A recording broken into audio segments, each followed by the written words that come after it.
بسم اللہ الرحمن الرحیم.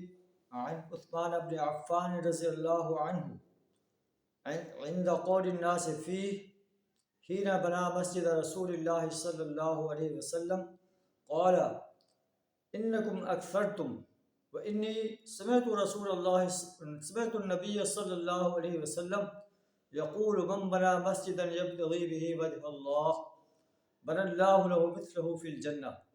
حضرت عثمان بن عفان رضی اللہ تعالیٰ عنہ بیان کرتے ہیں کہ جب میں نے مسجد نبی بنوائی اس میں جو ہے خوبصورتی کے منقش پتھر کے ساتھ چونے کے ساتھ تو لوگ باتیں کرنے لگے.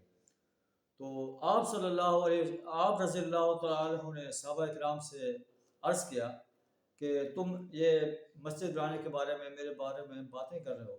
میں نے تو نبی صلی اللہ علیہ وسلم سے سنا ہے کہ من بنا مسجدا یبتغی بہ وجہ اللہ، جو اللہ کی رضا کے لیے مسجد بناتا ہے، بن اللہ لہ مثلہ فی الجنہ، اللہ اسی کی مانند جو ہے اللہ جنت میں اس کے لیے گھر بنا دیتا ہے. تو تمہارا یہ اعتراض کرنا مجھے مناسب نظر نہیں آتا. میں نے خالصتاً اللہ کی رضا کے لیے مسجد بنائی. اللہ سے دعا در ہمیں بھی خالصتاً اپنی رضا کے لیے مساجد تعمیر کرنے اور ان کو آباد کرنے، ان میں نماز با جماعت کے قائم کرنے کا اہتمام کرنے کی توفیق عطا فرمائے. وآخر دعوانا ان الحمد للہ رب العالمین. رواہ البخاری. صدق اللہ العظیم.